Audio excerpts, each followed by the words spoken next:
We knew the world would not be the same. Few people laughed. Few people cried. Most people were silent. I remembered the line from the Hindu scripture, the Bhagavad Gita. Vishnu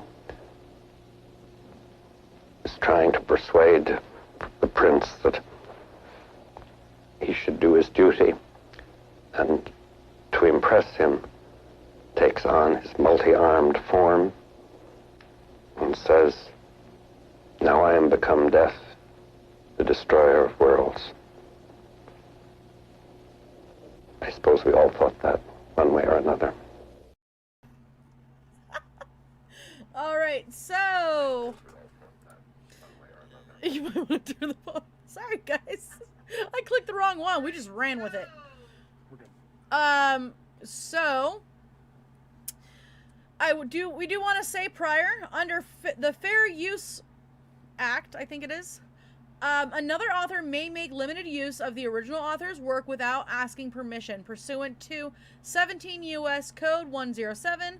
Certain uses of copyrighted material for purposes such as criticism, comment, news reporting, teaching, including multiple copies for classroom use, scholarship, or research, is not an infringement of copyright. Yeah. What?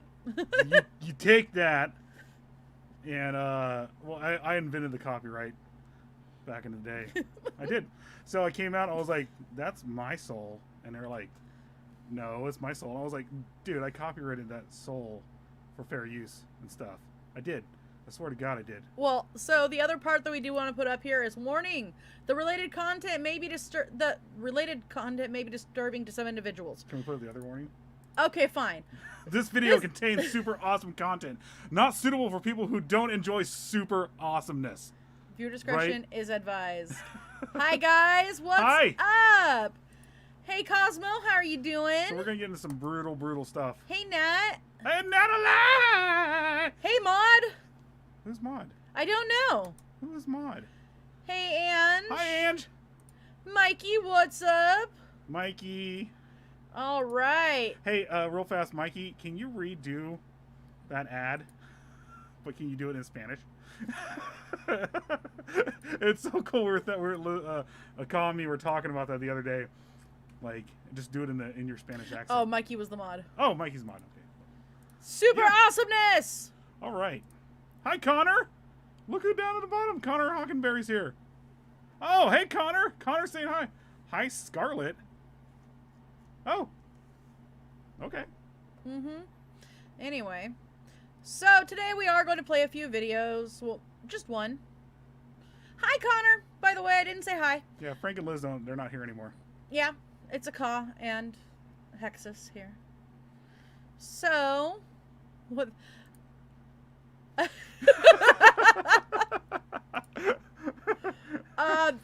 We'll talk about it afterwards. She put up hi Scarlett. I said hi Scarlett. Hi Scarlett. Hello everybody. Hi.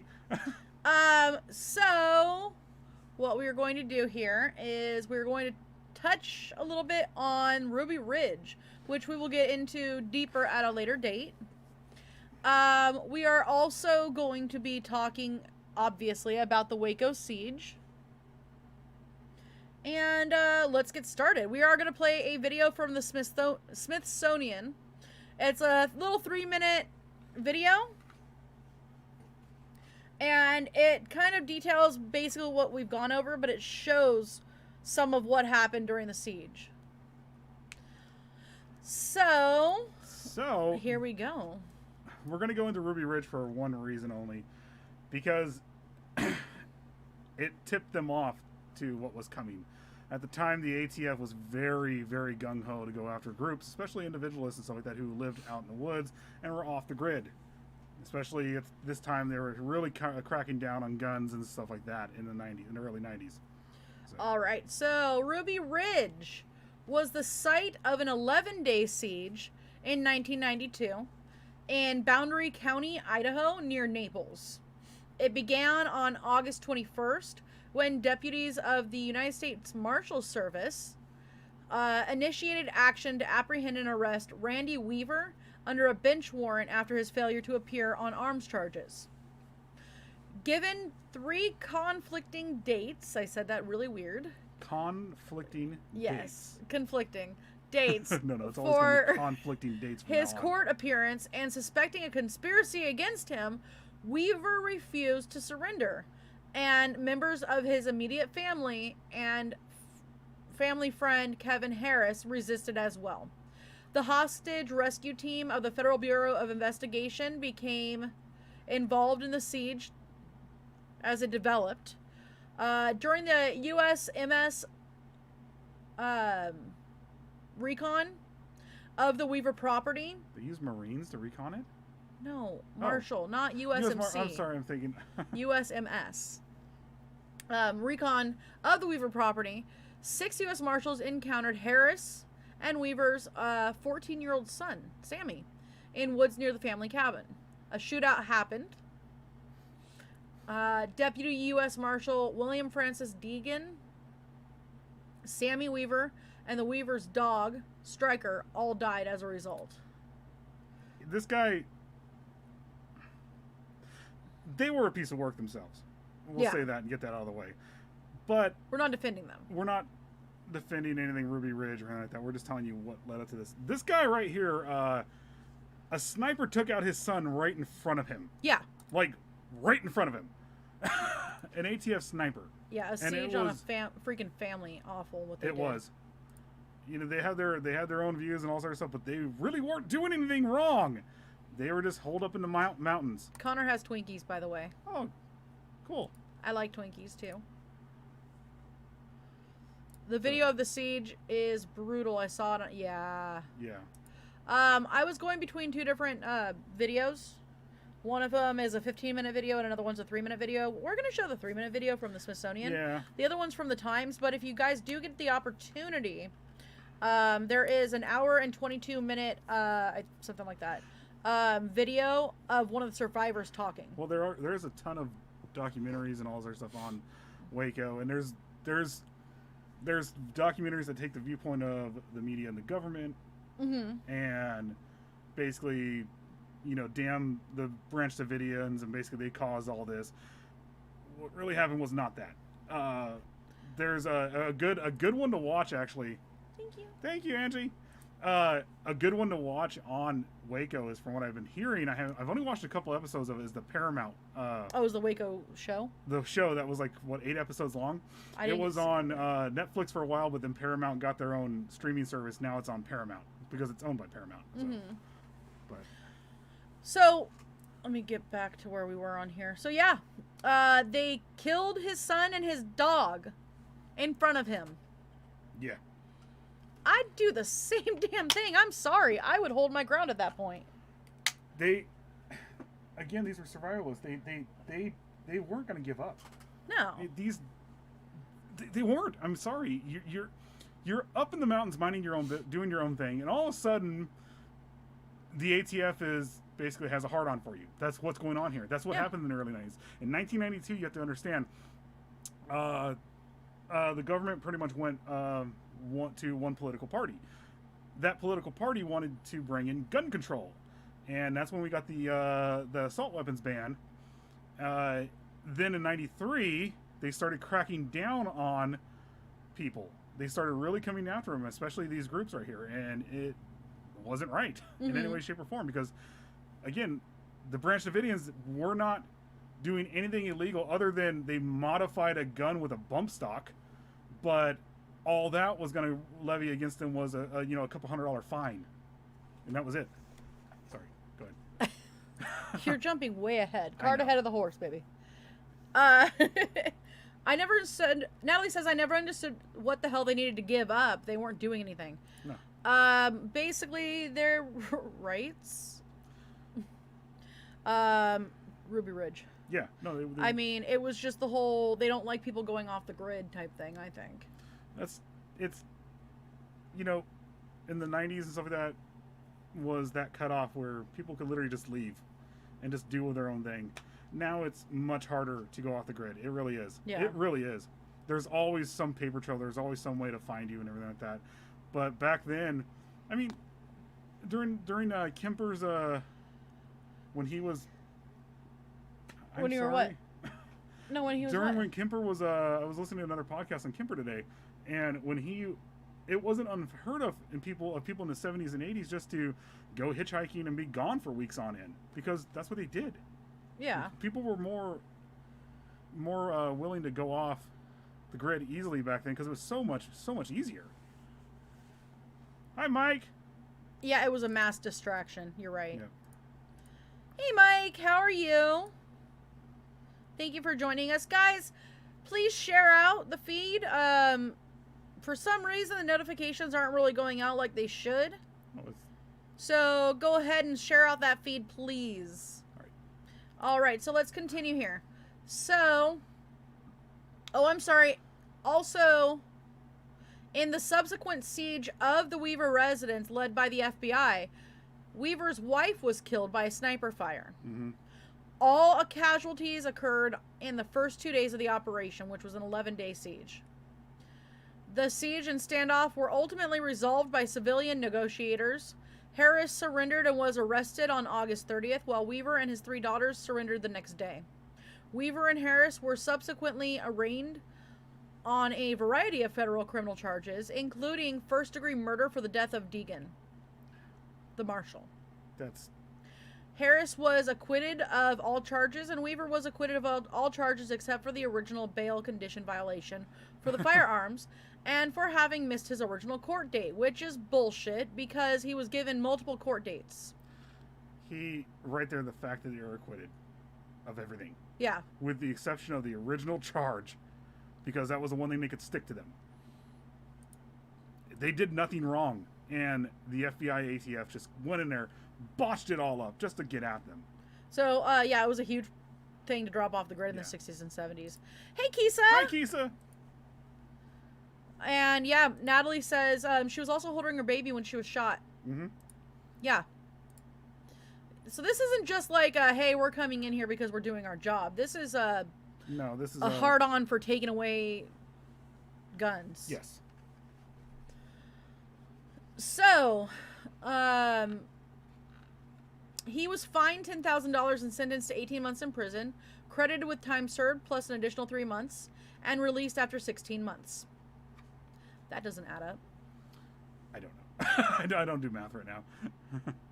So, during the federal criminal trial of Weaver and Harris, Weaver's attorney, Jerry Spence, made accusations of criminal wrongdoing against the agencies involved in the incident, in particular the FBI and the USMS, the Bureau of the ATF, and the United States Attorney's Office for Idaho.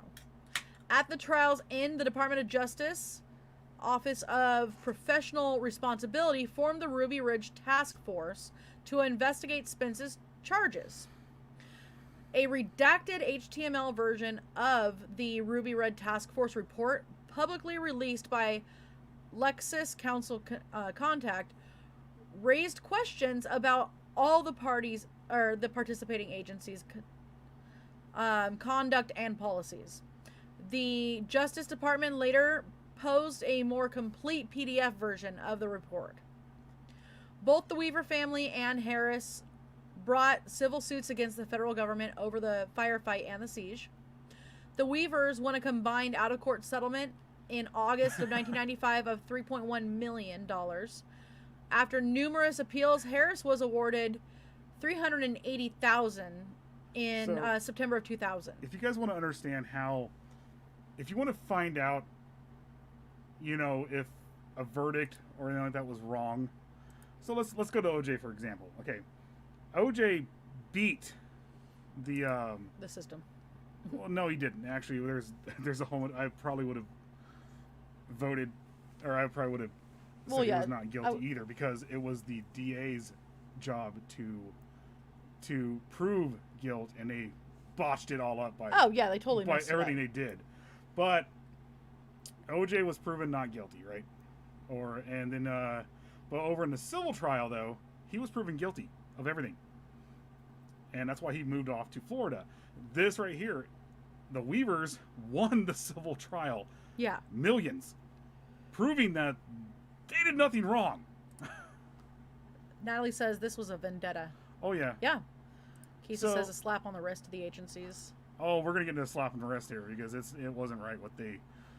But the reason why we're bringing up Ruby Ridge is that right there. This happened a month before Waco. Actually, David Koresh saw the siege going on, and he knew what was coming down on them because he knew the ATF was coming after him after this. The ATF, the FBI, everything like that. So, sorry. We haven't got there yet. No, I know. So, to answer public questions about Ruby Ridge, the Senate Subcommittee on Terrorism, Technology, and Government Information held hearings between September 6th and October 19th, 1995, and subsequently issued a report calling for reforms in federal law enforcement to prevent a repeat of those losses of life at Ruby Ridge and restore public confidence in federal law enforcement. It was noted that the Ruby Ridge incident and the 1993 Waco siege involved many of the same agencies, FBI, HRT, ATF, and some of the same personnel. The FBI and HRT commander. The Government Accountability Office, the GAO, has conducted a review of federal policies about use of deadly force, published it in 1995. And in 1997, the Boundary County prosecutor indicted FBI sniper Lon Horiuchi for manslaughter before the statute of limitations for the charge could expire. The case, Idaho versus Horiuchi, was moved to federal court, which has jurisdiction over federal agents. The case was dismissed because of the supremacy clause. The United States Courts of Appeal for the Ninth Circuit ruled in 2001 that Horiuchi could be tried on state charges, but a new county prosecutor, Brett Benson, had been elected in 2000 and dismissed the case, saying it was unlikely the state would be able to prove the criminal charges anyway. He pulled the trigger. Yeah. He could have said, I can't do this. It's not like he was part of the army. Benson's decision was controversial, obviously. The events that took place at Ruby Ridge and the law enforcement Waco siege, approximately 6 months later, have been cited by commentators as catalysts for Timothy McVeigh. Mm-hmm. Or the Oklahoma City bombing. This all does tie into that because a year later, did it say a year later? Well, it was 6 months later. It did tie into that. That was one of his, Timothy McVeigh cited both Ruby Ridge and Waco as his reasoning for doing the horrible thing he did. You know. Mikey says he doesn't really believe OJ did anything. Something about the case seems off. Well, you're right. The case did seem off. But I do have to disagree with you on part of this. I do think he did it. Sure he did it. I'm 100%, almost 100% positive he did it. There was a book that he almost put it out? He did put it out, but they were like, you're not going to put that out unless you give us money. You know, the families, because he everything the family won in civil court, he hasn't paid him a dime because he moved to Florida and didn't have to pay him a dime. But like I said before, we'll backtrack here real fast. OJ, it was the DA's job to prove his guilt. And everything the LAPD, everyone was doing, planting evidence, they really did all that. They screwed up with something that was so obvious that he was going to go to jail. But they planted evidence and they made it look like he kind of didn't do it when he did. Yeah. All right, so let's get into this. The standoff between federal agents and the Branch Davidians outside of Waco, Texas, dominated headlines for months. The siege left 75 people, including children. It was something like at least 10 of them were children. 12 of his children, sorry. That's right. 12 of his actual children were 12 killed. out of his 16. Yep. So there were 4 children that survived. Dead, and changed the way some Americans felt about the federal government. Oh yeah, this was a different time in the 90s. I mean, if everyone who's alive during then who can remember this, it was very, the government was extremely intrusive back then, as I remember. I grew up on a farm, and I literally had that feeling because we kept seeing this. I was like, okay, farm folk they're just gonna come after us no matter what. You know? Oh, well, yeah. I mean, okay, I was in, 93? I was in, like, 3rd or 4th grade. Mm-hmm. I can remember it just being on TV non-stop. Oh, everything was on. It went from everything with OJ to Ruby Ridge to Waco to it just felt like there was non-stop between that, Columbine, 9/11, and then we went right into the Iraq War. It was nothing but non-stop tragedies and government doing everything from early 90s on into the 2000s, like 2000, even though I think even it really feels that way. The shootings and all this other stuff, it just doesn't stop with it. It hasn't ended. God, we were youngins. Yeah, we were young during that. I was pretty old already. Kisa, I was in high school. It was edgy. Yeah, I was in Waco Siege never got off TV. I was in Waco. I was in junior high, I want to say, or I was going into junior high. I can't remember. Well, so sorry. Go ahead. No, go ahead. That's what I was saying. Let's get into this. On February 28th, 1993, federal law enforcement agents came face to face with the Branch Davidians, which was a controversial group whose followers described themselves as students of the Bible outside of the Mount Carmel compound, where about 130 of them lived. Some of this information, by the way, I got from Times. I also got some of it from the Smithsonian website, as well as, gosh, there was one other one, and I'll say it in a little bit when I remember it. Well, let's also backtrack here a little bit again. David Koresh was completely open with the ATF. He invited them in to come in and check out his gun stock, everything. He was open when it came to the abuse scandals, everything like that. He was not holding back in any way, shape, or form. He wanted to prove that he was not what they were saying. Yeah. And just keep that in mind when we start reading this stuff off here. So. Because some of it is supposed to be made to make the government look better, and some of it's not. Also, keep in mind, Texas has a castle doctrine, and that kind of even applies to agents. Mm-hmm. Government agents and stuff like that. You do not just go onto people's property in Texas gun blazing, because they will get you. Yeah. So the agents were attempting to arrest the leader, David Koresh, and raid the group's 77-acre complex when they began to exchange heavy gunfire at the site. By the end of the gun shootout, 4 agents with the ATF and 6 Branch Davidians were dead. This part right here. What happened was, they started coming down the road. They had, the Branch Davidians are, even though they have legal guns, they are armed to the teeth. They saw them coming. There was no element of surprise here. They knew they were coming. The Branch Davidians could have decimated the ATF. They could have completely just wiped out that. They could have won the battle right there and just really murdered everybody. They didn't. David Koresh met them outside, waving them down, showing that they were not armed. Mm-hmm. The reason why David Koresh ran back inside was because the ATF agents started taking shots at him. He was shot through I think he was shot in the head and through the hand, I want to say, at that time. So. This is about Waco, Kisa. Yes. This is Waco, Kisa. We touched base on Ruby Ridge first, and now we're talking about Waco again. Yeah. So, the failed operation then turned into a 51-day standoff. During that time, Koresh and most of his followers had refused to leave the compound, which was surrounded by tanks and armored vehicles, and more than 600 federal agents. I would not leave either. They had no. It wasn't just the SWAT tanks you see or anything like that. It was actual Abrams tanks. Mm-hmm. M1 Abrams. So the standoff ended when gunfire engulfed the complex.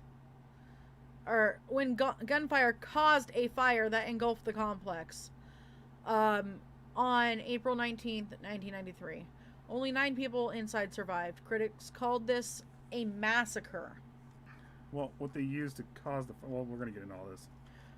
Oh, I think we already touched base on this. Let's go over this again. Now, mind you, also keep in mind that Ruby Ridge just happened, right? A month before. And because of that, the ATF the FBI, they had it in their head on how to do this. They knew that if there were survivors, especially David Koresh, there's going to be major lawsuits. There's going to be stuff coming out because this is what happened with Ruby Ridge. We just read it off. They started suing. They started coming after the government because they completely fucked up. Sorry to say it that way. So this is David Koresh and his legal wife, Rachel, and one of their children. I believe that was Cyrus, I want to say.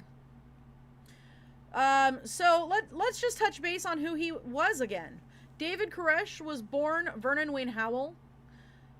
He was the charismatic leader of the Branch Davidians, taking over control in 1987 after the death of the group's predecessor. Koresh had extensive knowledge of the Bible, believed that he could speak to God, and prophesied about the second coming of Christ, as well as the imminent end of the world. Authorities said he successfully converted more than 100 people and convinced them to live in his secluded compound near Waco after preaching his teachings throughout the U.S., Israel, Australia, and Great Britain. Koresh was considered a highly controversial figure, not least because he used his position in the group to have sex with multiple wives, including...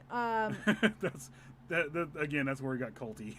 Yeah. Like, only I, because I'm the leader, can have sex with the women and procreate. So there were accusations that he was doing this with girls as young as 10. That's not true. The youngest one was 14, and while that is not okay, not in the slightest. It was legal back then. Yep. And they had permission from the parents. He actually had several of them. Mm-hmm. And it was all as Texas law, as long as Texas law at the time. It's not that way anymore. It was as long as they had parental consent, he could marry a 14-year-old. Kisa says, I saw them charging the compound on the news. Yeah, it was brutal.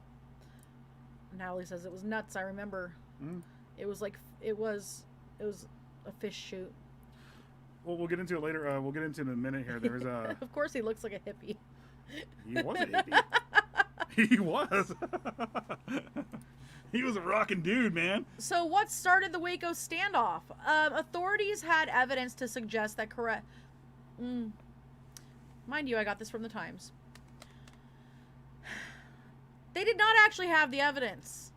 They had hearsay. Everything was hearsay. Everything was hearsay. But this says that federal authorities had evidence to suggest that he was collecting a cache of weapons inside Mount Carmel complex. They were all legal. He was selling them at gun shows, which was legal. Yeah. 100% legal. In fact, the ATF would send agents in undercover trying to sell illegal guns to him and his people, and him and his people were like, get these out of here. They're not legal. We can't sell these guns. Go get rid of them. We don't want to talk to you about this. Natalie says, yep, that's a point a lot overlooked. The Davidians were within the law. Oh, yeah. 100%. 100%. And that's the same thing we said last time. There's a... What is it? What did I say? There's what's right. It's morality versus legality. Yeah, what's moral, what's wrong, and what's the law. And it was the law. Yep. So, the ATF believed the community had nearly 250 weapons, including semi-auto rifles, assault rifles, shotguns, revolvers, pistols, and hundreds of grenades. I think even the grenades were legal. They were hollowed out, apparently, but... It was just stuff they were able to sell at gun shows. Stuff you could buy right now at a gun show. So, the ATF wanted to arrest Koresh for unlawful possession of a destructive device and search the 77-acre compound. Officials said that the Branch Davidians opened fire on the ATF. They did. Wait, a claim which surviving members of the religious community deny to this day. They did. There was 4 ATF agents who did die in this. But they opened fire after the ATF unloaded on them. That's what I'm saying. Oh, sorry. You just said that the Branch Davidians opened fire. No, like they did. There was 4 of the Branch Davidians. well, no, Or so a couple of them. basically the ATF shot first. Yes. But there's some dispute to this. So officials claim that the Branch Davidians opened fire on them first. But the surviving members of the religious community deny this. When the gunfight ended, there were a total of 10 casualties. The remaining 62 adults and 21 children who refused to leave the compound then began their standoff with the government. Yep. Yeah, Natalie says, you used to be able to... Actually, Mikey, we're going to get to that. Didn't the authorities try smoking them out first? No. No, they tried... That was towards the end. It was actually during the siege. They did a lot of messed up stuff to them. I used to be able to purchase old decommissioned grenades at the military surplus back in the 80s. Yeah. Our military surplus right now, you can purchase tanks with basically if you have the money. You can go purchase a working tank right now. It's legal. I mean, the actual cannon doesn't work, but you can go purchase a tank right now. Can we get one and I can drive it for... They're not straight legal. Instacart? So, how did the Waco standoff end? During the 51-day standoff, the FBI was able to secure the release of 44 people, according to the agency's records. Koresh had 117 conversations with the FBI negotiators that lasted about 60 hours total. But negotiations stalled when Koresh delayed his surrender and tensions heightened on April 19th, 1993, when the FBI began moving their tanks closer to the complex and throwing tear gas inside. Amid the chaos, a fire erupted and engulfed a building. Let me say something on this real fast. So Koresh delayed his surrender because he wanted to write about the 7 seals. He wanted to finish it. Finish the 7 seals that he was told to by God. This right here, the FBI negotiator actually saw as a major breakthrough. They saw that he was not intending on harming anybody. They were like, oh, let's just let him do this, and we're going to get everyone out, and everything's going to be fine. Well, when it says that the tanks began to move closer and throwing tear gas inside, the tanks ran into the building. Well, no, the tanks right now, during the siege, were constantly destroying things, doing just all for the 51 days. This was not like something they stopped. One of the guys, one of David Koresh's followers, who was killed in the initial siege with the ATF, they buried him on the premises. They buried at his grave. The FBI found out about it, knew where it was at, ran tanks over his grave constantly. Yeah. The FBI agents were mooning. Seriously, no joke. The FBI agents were mooning them. Were doing everything to ATF. To just completely humiliate them during this time.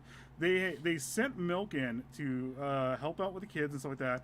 Then immediately after they send food and everything in for the kids and everything, they cut the power and all this other stuff. Mind you, This is in April in Texas, where it probably started getting hot. Yeah. So amid the chaos, a fire erupted and engulfed the building, which we talked about before. Well, one of the things they really think what happened was, so the tear gas they were using, they used to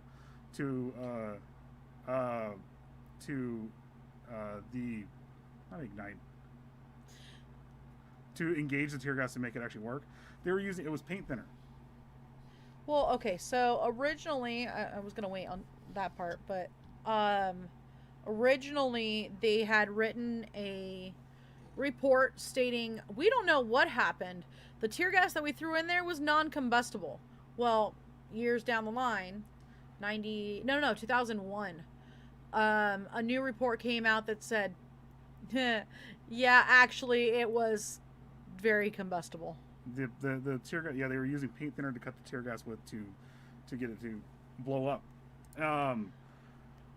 What caused the fire was the tear gas canisters they threw in that combusted and caused everything. Yeah. It ignited everything. Weren't they running psyops with sound too? Yes. They were using everything. I remember something along those lines during the standoff. Yes. They Janet Reno. If you've ever seen, there's a skit of Janet Reno on Saturday Night Live where Will Ferrell plays her, and he plays her dancing to These Boots Are Made for Walking. They played that song over and over again for the Branch Davidians. They used the sounds of rabbits being murdered. Yes. Constantly, babies crying. They played Christmas music constantly. Everything they can to keep them from sleeping, to keep them from to keep them up. Mm-hmm. And again, mind you guys, this was nothing. They were not violent. They had no reason to do this other than they had a hard-on for the Branch Davidians at the time. Yeah. So Koresh was among the 75 people found dead in the aftermath of the blaze. Many of the deceased had fatal gunshot wounds to the head, chest, and face. Koresh had a gunshot wound in the middle of his forehead. Execution style. Yep. Among those killed were a 3-year-old boy who was fatally stabbed in the chest, and 2 other minors who suffered fatal blows to the head. David Thibodeau, one of the only 9 Branch Davidian members to survive the fire, told Time in a recent interview that he believes the dead Branch Davidians were shot by the FBI. Oh yeah. Well, there's so if you guys can find it, I tried looking, but I know it's out there. I did see it before. There's infrared video from the camera from the sky from one of the helicopters. Mm-hmm. You can see ATF firing in from the heat. There was nothing coming out at them. There was also, once the fire started, the Branch Davidians found a way to get out. But at the end of it, when they did look at the end of it, there was 2 FBI agents, guns trained on there, killing anybody who came out, shooting it up, just shooting it up. Well, the FBI claims no law enforcement officer fired a single bullet since the initial shootout. Thibodeau said it's also likely some of the Branch Davidians may have shot each other to prevent a slower, more painful death in the fire. Possibly. So let's get to some of the... Natalie said it too. Some of the comments here. Oh, I agree, Kisa. I'm not putting that up. Because I don't want to be super political on it. Oh, yeah. So, yeah, they knew kids were inside. They did it anyway. Yeah. So some of it was done by the Davidians. Yes. So that they wouldn't suffer by burning alive. We're going to play a commercial. And when we come back, we are going to show a 3-minute video from the Smithsonian. Mm-hmm. Give me one moment here. Where's the ad? We'll be right back.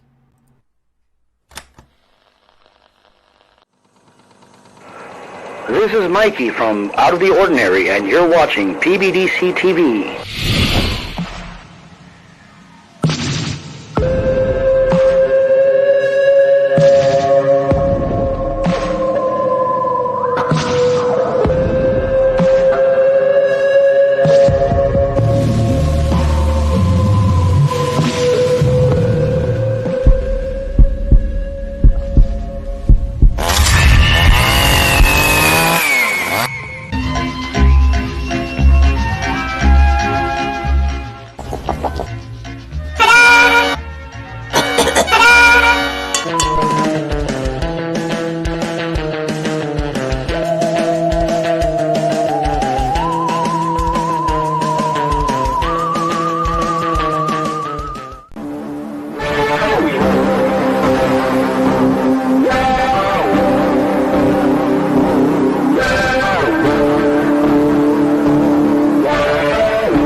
Hi!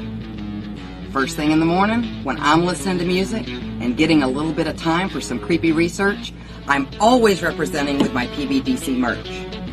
What a better way to have a cup of coffee in the morning.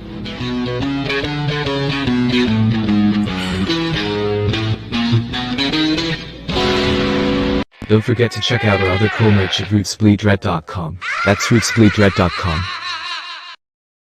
This is Professor Edgar Fluffosaurus from Spooky Tales with Steve the Cat, and when I'm not hosting Monster Chat or knocking down small Japanese cities, I'm watching PBDC TV. Now back to the show. I love that. Steve the Cat's awesome. So Natalie says, "See Hexus, that's what I remember. Once the time limit was over, they shot anyone coming out. Yeah. It was like shooting fish in a barrel." They did. They had... another reason, another thing, Natalie, the ATF only stopped their part of the siege because they ran out of ammunition. That was the only reason why they stopped. You know, and so look at that. Look at it from that standpoint. They backed away, and if the Branch Davidians were this doomsday cult looking to to take over, they had their chance to retaliate. I know, Kisa. You know, it's ridiculous. They had every chance to be aggressive, and the Branch Davidians were not.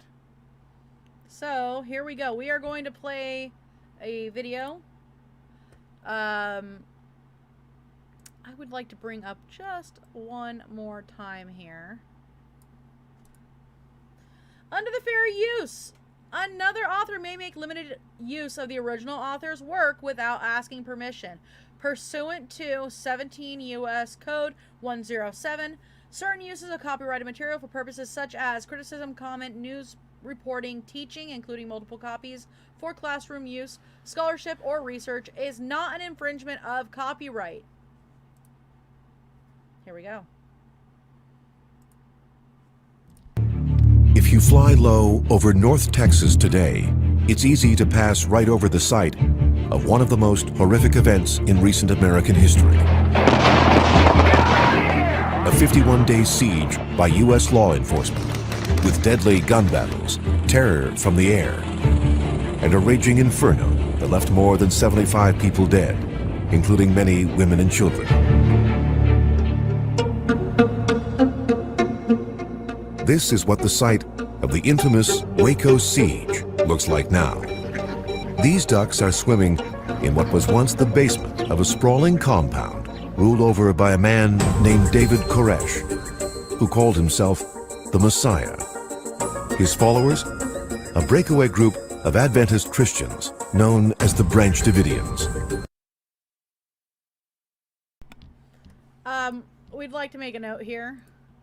So, he didn't call himself the Messiah, by the way. He called himself a Messiah. Not that that's much better. No. But, oh, no, look, David Koresh is very much a narcissist. He very much was a narcissist. Yeah. Most leaders like that are. There's a reason why they think that only they can save everybody. Even if he says, "I am not Jesus Christ, but I am his prophet." He's a narcissist. He believes the only way that he can save society is through him. Mm-hmm. You know? So. They believed that the second coming of Christ was imminent and lived quietly here on this bend of road just outside the town of Waco. For years, they remained under the radar, surrounded by Texas farms and fields. They were so dangerous that they lived quietly, out of the way, unnoticed. Quietly, peacefully, out of the way.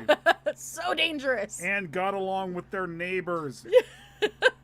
So dangerous. The people of Waco, the sheriffs, everybody actually liked the Branch Davidians. They were not mean. Mm-hmm. They were a little weird, but they were not trying to take over, and they were not trying to kill and murder like the ATF were saying they're trying to do. Mm-hmm. But in 1993, stories started spreading that Koresh was sexually abusing young girls and that the group was stockpiling illegal weapons. So the U.S. government decided to take action. On February 28, 1993, the Bureau of Alcohol, Tobacco, and Firearms raided the compound. The Branch Davidians. So, did you see where that they actually cut it off right there? That guy who slipped onto the ladder actually did slip and fall, and they had to like haul him out. I think he did get shot or something like that, but he also he fell off the ladder and hurt himself real bad. Hey, Jake! What's up, Jake? Sorry, I was gonna call you your nickname. I'm sorry, Jake. Dear God. Okay. We're gonna go back to playing. Jake has been flirting with Frank since high school. He knows this. All right, we're gonna continue the video. Responded with gunfire and quickly killed 4 agents. Inside the buildings, Koresh and his followers See the Abrams tanks right there? Going into the building. Yes. hunkered down, refusing to surrender. The siege continued for 51 days before coming to a terrifying end. On April 19th, the FBI tried to force the Branch Davidians out with tear gas, but the compound suddenly erupted into flames. Totally non-combustible, right? Now, another thing you're probably asking yourselves is how are they able to basically use the military to get in on here?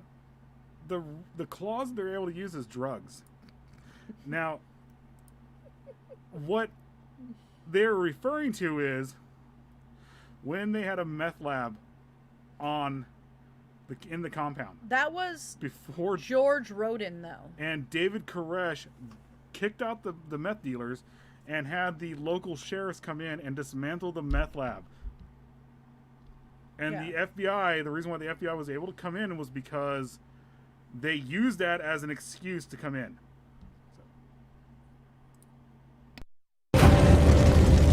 Within an hour, it had burned to the ground. Inside, at least 76 men, women, and children were dead. Koresh's body was found with bullet wounds. The underground bunkers Koresh and his followers used have since been plowed under. Crumbling foundations and a swimming pool are all that remain. Today, a new group of Davidians called simply Branch lives here. They've constructed new homes and a church near where the old compound once stood. Some members of the original church who survived the siege still believe David Koresh and his followers who died will be resurrected. But for now, they are remembered here in a memorial to those who perished.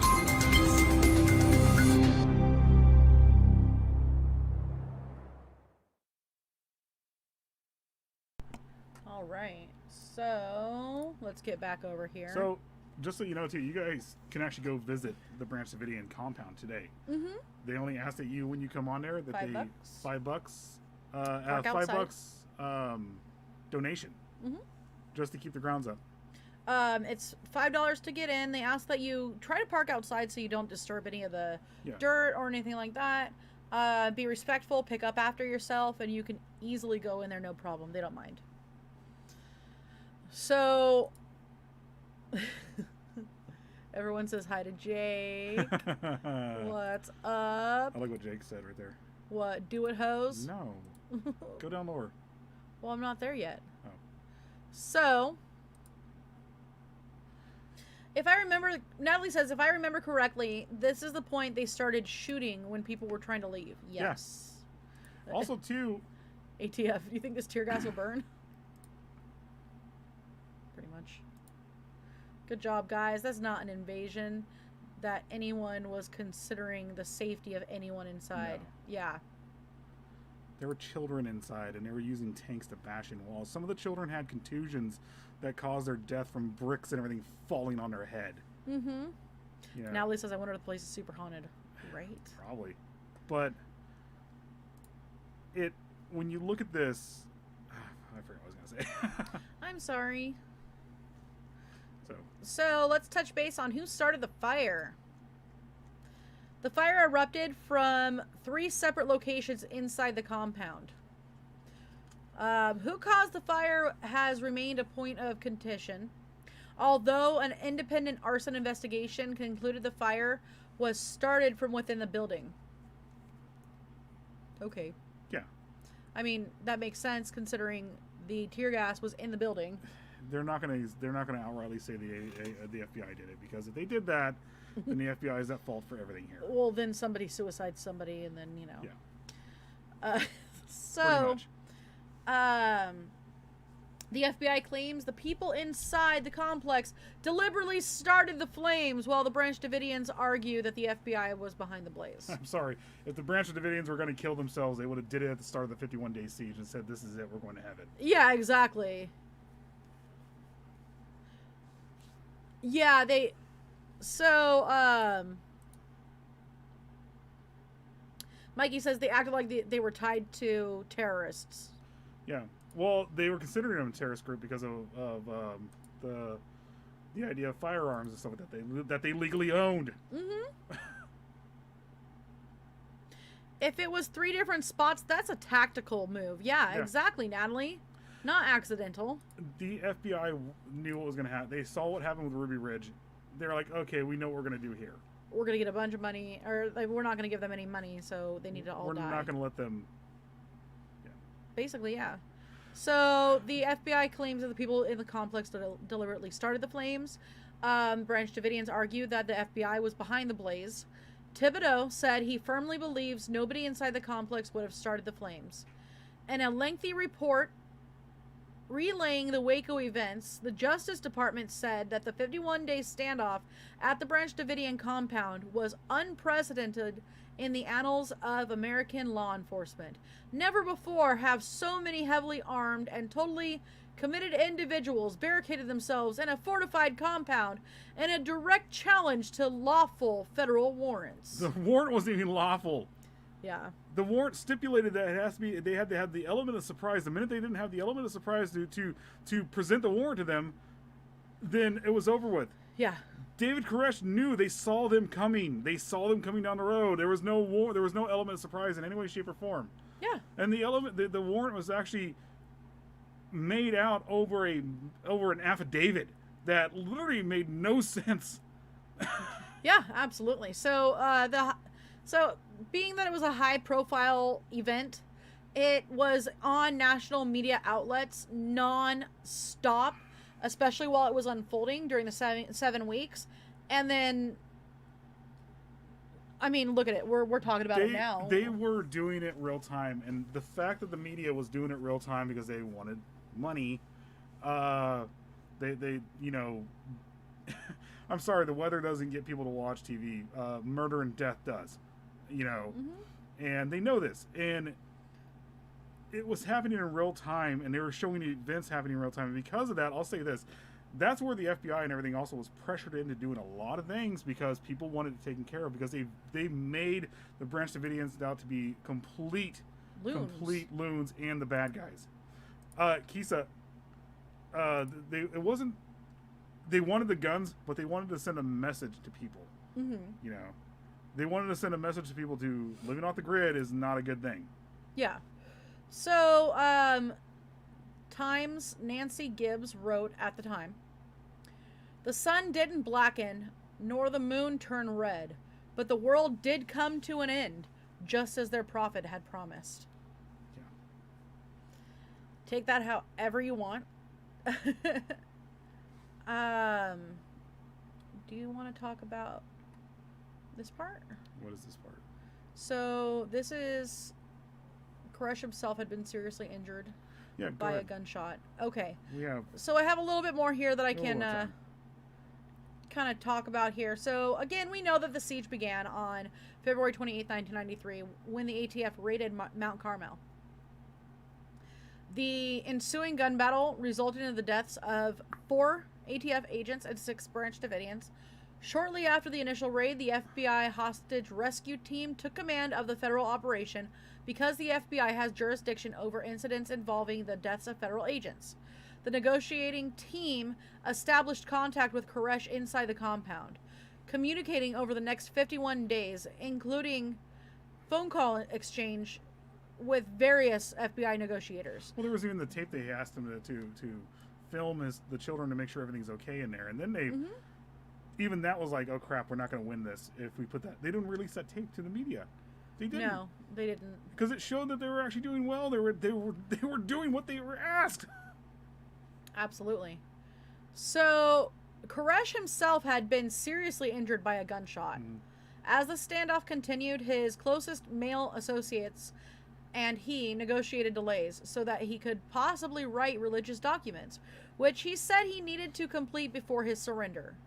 Koresh's conversations with the negotiators were dense, and they also included biblical imagery. The FBI negotiators treated the situation as a hostage crisis. Bullhunky. They did. The FBI negotiators are actually not bad people in this. No, I know, but I'm saying they were straight up doing their job, and that's what they do. They're going to treat it like a hostage situation because that's what they have to assume it is. And with him saying, I want to transcribe the 7 seals, they saw that, again, they saw it as a breakthrough for that this was going to be over soon, and he was going to let everyone come out. Let him do this. They didn't see that he was going to do anything wrong after that. Mm-hmm. They were telling their higher-ups, we just let him do this, and we'll get them out, because they're profilers. They see this coming. Now, this is when the media was basically pushing to get the Branch Davidians, and the higher-ups, Janet Reno and all of them, were like, nah, get in there and get them. We don't care. So, the siege of Mount Carmel Center ended on April 19th, 1993, when the U.S. Attorney General Janet Reno approved recommendations of FBI officials to proceed with a final advance into the Branch Davidians, in which the Branch Davidians would be removed from Mount Carmel Center by force. In an attempt to flush Koresh out of the stronghold, the FBI resorted to pumping CS gas, which is tear gas, into the compound with the aid of an M728 combat engineer vehicle, which was equipped with a battering ram. Now, you've gone through CS gas. Yes, I have. And it's only for a few minutes. I was in there for, a good 15 plus minutes. But yeah, I mean... They pumped CS gas into them, and they were suffering for hours. 51 days. No. At the end, they were pumping CS gas in there. They suffered for hours in CS gas. So, CS gas, my experience with it, I'm one of the rare people who it didn't affect too badly. It more felt like chlorine to me, like in my eyes and everything like that. But what I witnessed with everybody else that went through there was people coming out vomiting. Oh, yeah. They were crying, snot everywhere. And the more liquid, basically, that was coming out of their bodies, like snot and tears and drool, the worse the CS gas stuck to their skin. Oh, yeah. And mind you, these people had babies. So, yeah. They had babies in there. The media at the time was trying to say, oh, they have gas masks. They have all this other stuff. They have all this other stuff that they could, for the kids. There's no gas mask that can fit a baby in any way, shape, or form. Yeah, exactly. Well, that's the thing. They started, when the fire started and everything like that, they said that they had, Yeah, bring it, Jason. Okay, yes. Jake says, but prolonged exposure, especially to kids, is unthinkable. They suffered with it for hours. Hours. CS gas wasn't too bad for him either.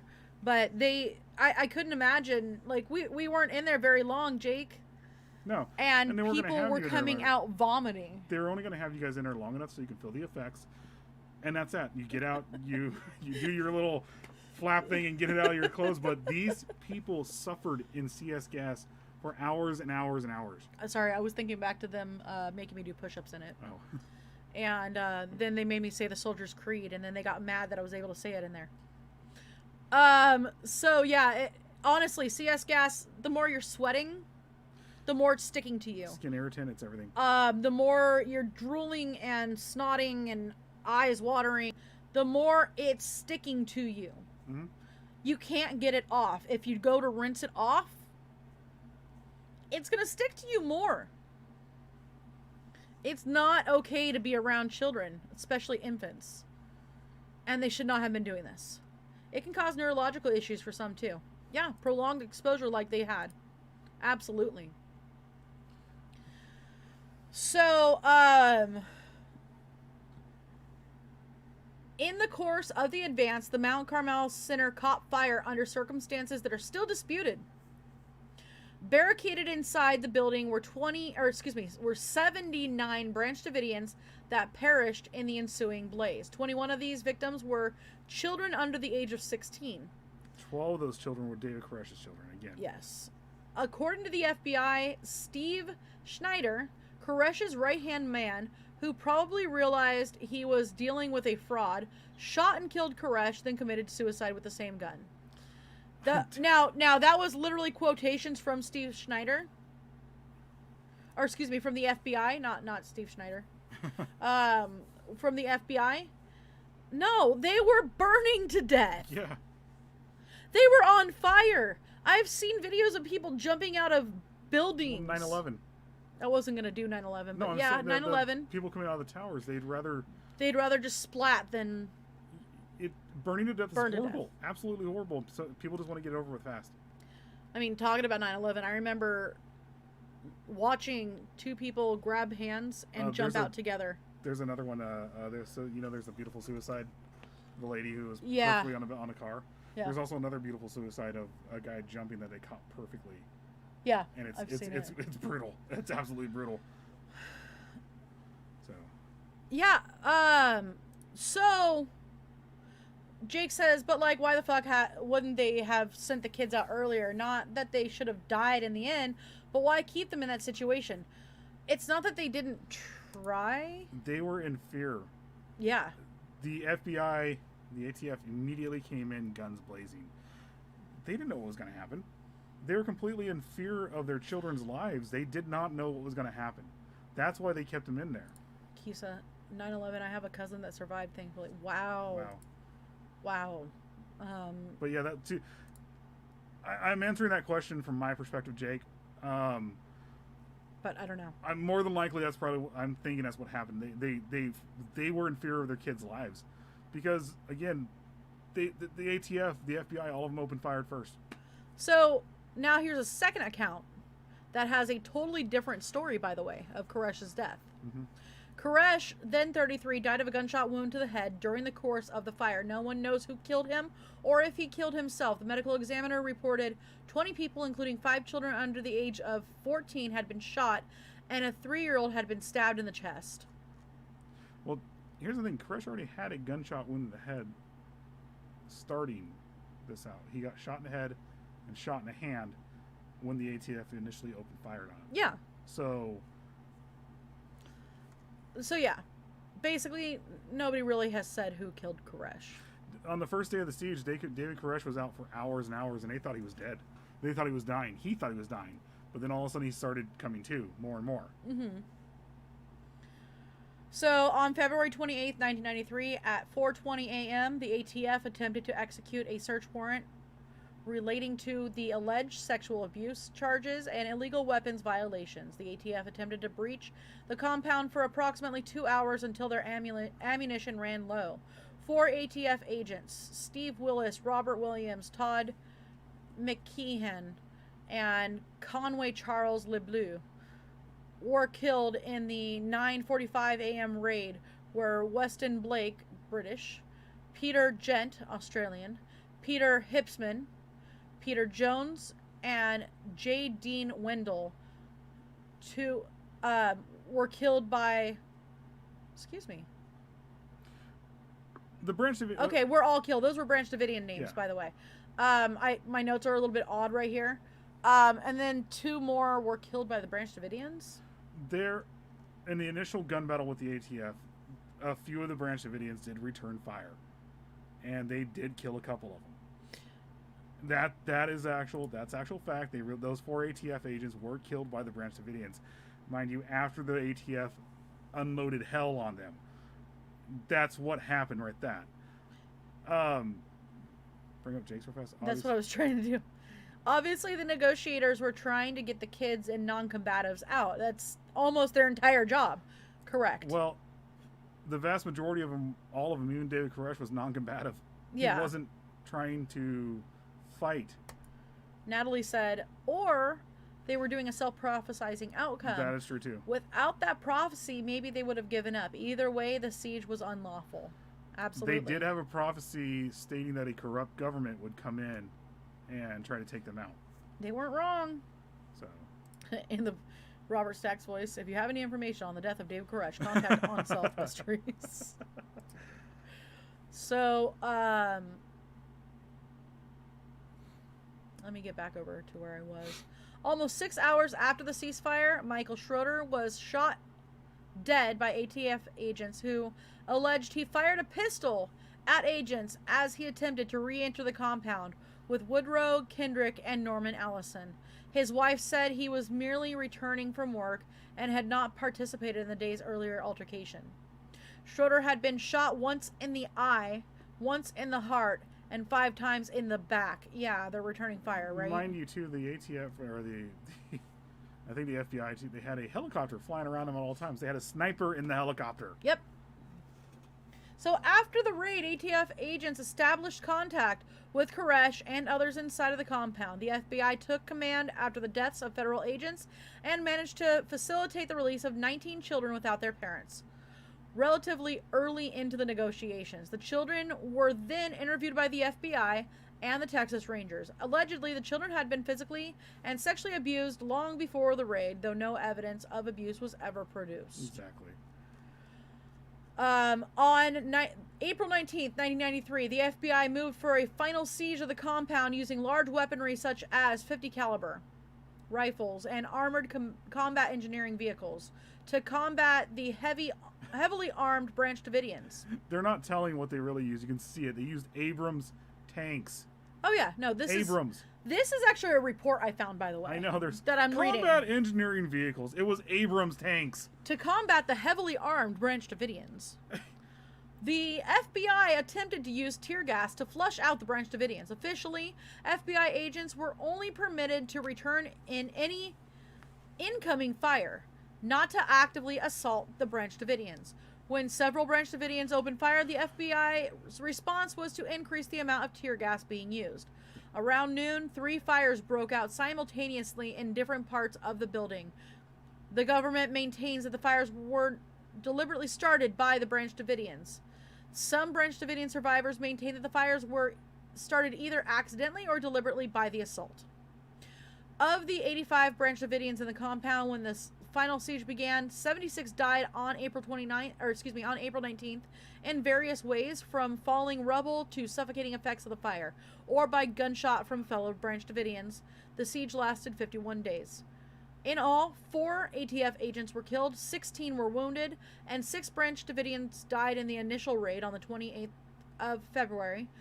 76 more died in the final assault on April 19th. The events at Waco spurred criminal prosecution and civil litigation. A federal grand jury indicted 12 of the surviving Branch Davidians, charging them with aiding and abetting in murder of federal officers and unlawful possession and use of various firearms. And all of them were acquitted too. Well, 8 Branch Davidians were convicted on firearms charges, 5 convicted of voluntary manslaughter, and 4 were acquitted of all charges. As of July 2007, all Branch Davidians have been released from prison. Yeah. Several civil suits were brought against the United States government, federal officials, former governor of Texas, Ann Richards, and members of the Texas Army National Guard were all brought up on charges. The bulk of these claims were dismissed because they were insufficient as a matter of law, or because of the plaintiffs could advance no material evidence in support of them. Yeah. In one case, Andrade versus Where you at? Chodnacki? Chojnachi. Chodnacki, I think. Made it to the Fifth Circuit, which upheld a previous ruling of take nothing denied. And that is what we have, guys. Yeah. Out of all of that too, the ATF is the biggest they got was a slap on the wrist. Mm-hmm. They were forced several ATF agents were forced to retire with full pensions. That's as far as it goes. Janet Reno did not get in trouble. None of them got in trouble. Mm-hmm. In fact, on the day of the siege, She had a banquet or something like that to go to, and she just left. And that was it. Yeah. They knew what was going to happen. They knew everything that was going to happen. They knew it was going to be a slaughter. So. All right, guys. Well, yeah, Kisa. Let's get the comments real fast. Well, there aren't any newer right. ones. So they didn't need all this heavy auxiliary to take them out. Exactly. They could have just used battering rams, tanks, and flashbangs. Another thing too. During the siege, David Koresh wasn't making anybody stay. Yeah. Those people that they tried right there were the ones that just left freely, and they thought they were going to be taken care of. They were immediately put in jail. Yeah. Yep. Thank you, Natalie. Cool. Thank you. All right, guys. So thank you guys for joining us tonight. Feel free to share this on out. The views afterwards also help us a lot. And we're going to be introducing a new content artist soon. Very soon, actually. Probably. Possibly next week. Next week? Next Thursday, maybe? So keep a lookout for that. Make sure to join us tomorrow, Mikey, with Out of the Ordinary. Mm-hmm. And we do have a message from Steve the Cat posted if you guys would like to go check it out. I think that's it. Be sure to look for Mother de la Mort on Wednesday. Part 2 of Saint Germain. Oh, yes. Part 2 of Saint Germain. I think. Am I right? Yes. Yes, correct. Okay. Cemetery Joe and the Cemetery Kids will be popping in here and there as well. And then again, join us on Friday. And what are we doing Friday? Well, we're going to be doing a Friday the 13th special. Oh, okay. So I forgot, but we'll get it all set up tonight. So yeah. That way you guys can get all the notifications and everything like that, and then so everything ready to go. All right, guys. We'll thank you so later. much. Have a good one.